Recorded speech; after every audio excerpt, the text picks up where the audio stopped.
What's good, YouTube? It's your boy Dev, and today it's gonna be a lit type of day. You feel me? I don't know how many of y'all been keeping up with this Tiger King. That shit crazy as fuck, man. I done watched all. I think it's like 8 episodes of it. I think 8 or 9. I don't know. I can't remember, but I seen all of them. And like, I don't know if it's just me, but I seen it, and like, I'm still wanting to know more information about it. So. This video, I'm just gonna be reacting to top 5 scary Tiger King theories, cause I love conspiracy theories too. So when you mix those two together, it's gonna be so might as well. In a shocking turn of events, a docu-series highlighting ridiculous caricatures that only American capitalism could birth has taken the world by storm. The exploits of tiger enthusiast Joe Exotic and the colorful cast of characters that are for whatever reason drawn to him have made headlines on just about every conceivable news source. I just binged the entire series one afternoon, and boy, do I feel terrible about it. You can't escape the cultural force that is Tiger King, murder, mayhem, and madness, and yes, all of those words in the subtitle do indeed apply. No matter what websites you frequent, somebody's going to be talking about this, and for good reason, I guess. It's a very well-made documentary about some truly fascinating people. This is one of those stories you just can't make up. Reality is stranger than fiction. And of course, with a true crime docu-series detailing the lives of a handful of exotic animal breeders / traders / killers, there are gonna be some theories. Scary theories. Theories involving murder, mayhem, and maybe even a little madness. Let's dig in here and let the tiger love flow over us. Hello, horror heads, and welcome back to the scariest channel on YouTube, Top 5 Scary Videos. I'm your horror host, Keegan Hughes, and today we're going to be counting down the top 5 scary Tiger King theories. Of course, these are theories and have little in terms of proof that would hold up in a court of law. Anything I say here is hypothetical and in good fun, and most likely said by somebody else on the show first, so please don't take me to court. Before we get started, make sure to give this video a big thumbs up and subscribe for more big cat craziness. Perfect. Let's get going. Coming in at number 5, Carol Baskin killed her husband. So this is a theory that's number 5? Front and center throughout the 5.25-hour runtime. This gonna be crazy, man. Carol Baskin, founder and CEO of Big Cat Rescue, is present throughout the entire series as a sort of she killed that man. Don't even. No, I don't even. Man, if y'all don't think she killed him, get off. As the yin to Mr. Exotic's exotic animal zoo Yang. Keep them lights, constantly antagonize each other, usually in a bid to attract more people to their businesses. However, as the case with a few Tiger King regulars, there is a dark side. She looked like she looked crazy. She didn't have the greatest home life growing up and was essentially disowned by her family after being sexually assaulted by 3 men at knife point. This led her to marry a mustachioed abuser and then leave him for a multi-millionaire family man. This is where things get foggy. By marrying Don Lewis, she essentially took him away from his previous family, including a wife and 2 daughters.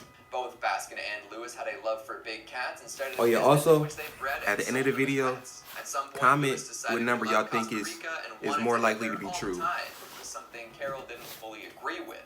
Shortly or your thereafter, favorite claims that Lewis may or may not have been developing symptoms of dementia, the lad disappeared, just wholly, entirely gone. No trace. He just disappeared. Now, there are a whole lot of arguments as to how this can happen. Plane crash, lost in the woods, dipping to Costa Rica and living out the rest of your weird sex-addicted days in peace. Or, as Joe Exotic likes to propose, Carol Baskin killed her husband and fed him to tigers. She inherited plenty of money and made sure that the will was changed to keep as much of his inheritance away from his family as possible. Right. She continued her work with little to no hitch after his death. And she was the last person to see him, and for some reason went to the store at 3 a.m. the night he disappeared. But that's just conjecture. My advice, don't marry into the big cat business. Coming in at number 4, Joe Exotic was set up. So Joe Exotic, of course he was set up. So duh. Spoilers to anyone who didn't figure this out from episode 1. However, and a lot of folks seem to think that he should. I do think he deserved to be in jail because of what he did. Well, everything they say he did. I'm not gonna say it. All the weird, questionable, illegal stuff if y'all ain't seen it, go ahead and see it. Click off the video now because he's finna spoil it, bro. Himself. Forget all the tiger deaths and the employees he abused. If Jeff Lowe, conman supreme, made it seem like his death wish for Carol Baskin was more than it seemed, then he was set up. A travesty for sure. Joe spent a great deal of time hating on Miss Baskin throughout the show. He would blow up dummies set up in her image, shoot Carol Baskin mannequins. Yeah, he did that, but it was more than just him, bro. Her husband, the works. Oh, and he definitely talked to her about hiring someone to take a hit out on her all the time, and then had long conversations with coworkers about it. And after a long string of will they, won't they, back and forth considering prosecuting over the potential called hit, it was decided that yes, indeed, Joe Exotic did pay a man $3,000 to cross state lines and kill a millionaire. Whether or not this was actually payment to get a bad employee out of his beautiful blonde hair is still up for debate. Did Jeff Lowe have a hand in this? Maybe. What about James Garrett? Ain't no maybe. Definitely. Should Joe Exotic be in prison regardless of supposed hit attempts? They all did. I'll let you decide. Coming in at number 3, Doc Antle runs a tiger-killing sex cult. Okay, so technically, I'm squishing 2 theories into one entry here, but if we're gonna talk Doc Antle, might as well get it all out on the table. You want to The explain man that is to a me? narcissist with a god complex. There, I said it. He literally refers to himself as Bhagavan, which apparently means Lord. And this man is definitely not a doctor, no matter how often he refers to himself as He just Doc a creep. Bhagavan. This nigga just A a creep. degree in the natural sciences from the Chinese Science Foundation? Okay. So this man, Bhagavan Doc Antle, runs an exotic animal experience not unlike the one run by Joe Exotic. However, his seems to be a little more tightly run and a little more high class. Doc spends more on feeding his animal and has higher quality enclosures and tends to put on a show with higher production value than Mr. Exotic would. He also purportedly euthanizes tiger cubs after they've reached their cuteness quota. Where Joe keeps most of his tigers until they're too old to do just about anything, young cubs who are about to transition into more aggressive adults have a habit of disappearing at Doc's place. Workers have claimed to hear him say that he knows where they're going, but never reveals that detail to anyone else. It's been alleged that tiger cubs that will no longer be effective business lures are put into gas chambers and then cremated at an on-site crematorium. Yeah, man. Why would you do that, And bro? if Joe Exotic's case was made rock solid through the addition I'd have of smacked tiger your dumb skulls, ass. what would the discovery of many tiny tigers being turned into ash mean?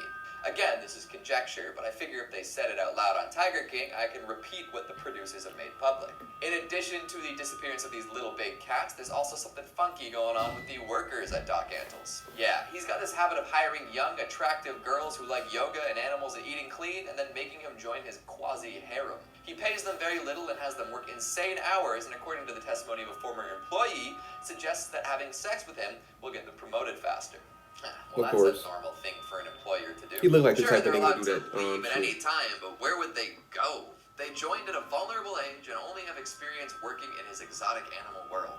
Coming in at number 2, we've got Joe Exotic burned down an enclosure on purpose. I don't know, Figures bro. conflicted I don't know. versions on this one, but based on the amount of stuff that the Tiger King has made a point of lighting on fire, it makes sense that he did this. After an argument with the I don't producer know, about bro. who owned who and what footage might make it to the public, the studio/alligator house at GW Exotic Animal Park burned to the ground in what the police call an obvious case of arson. This killed all the alligators within in what Joe calls a towering inferno and destroyed all the footage I think this filmed is a for the setup too, to reality be show. honest. This I don't footage know. included things that may have proven damning in the hands of Joe's rivals. Now, Mr. Exotic made a big deal about finding the criminal who did this, but that could be seen as an overzealous covering of one's tracks. If he was indeed as angry and worried as Rick Kirkham, the reality show producer, made him out to be, it would make sense for the footage to go bye-bye. But this would mean that killing all the alligators in the building was a worthwhile endeavor, which seems to fly in the face of a man claiming to care for animals. There's footage of him burning other incriminating documents and hard drives later on, which lends to the idea that he likes to set fire to stuff that upsets him,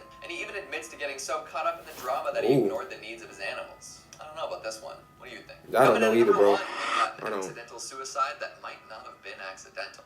You might have noticed a pattern among exotic animal owners. They have troubling relationships with their What are you talking significant about? others and spouses. We've talked to Carol Baskin, we've talked to Doc Antle. Now it's Joe Exotic's turn.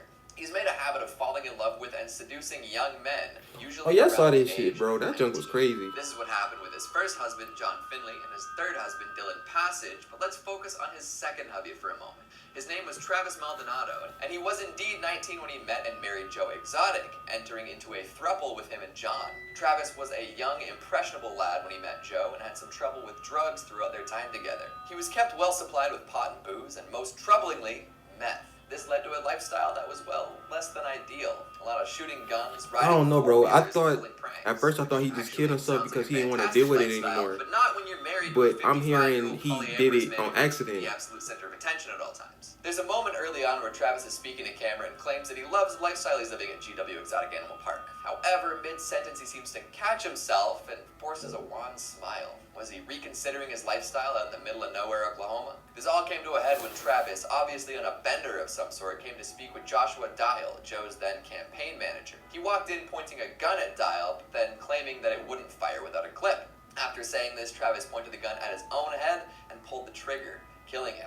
Whether he meant for this to be the outcome or not is up for debate. Was he feeling lost and trapped in this exotic place, or was he simply pulling a boneheaded gag for a laugh? I think he was depressed, to be honest, bro. Because it wasn't for him. He wasn't gay. 2 months At the end of the day. tragic death. So what do you think? Right. Is real life cat people scary enough for you? Which of these theories holds water? Are there any other Tiger King theories you want to discuss? Make sure you let me know down in the comments. That's Speaking of crazy. comments, let's take a look at some of your more feral ones from the top 5 scary horror animation short films. That's junk crazy. But anyways, let me know what y'all think down in the comments. But other than that, make sure y'all like and subscribe. Peace.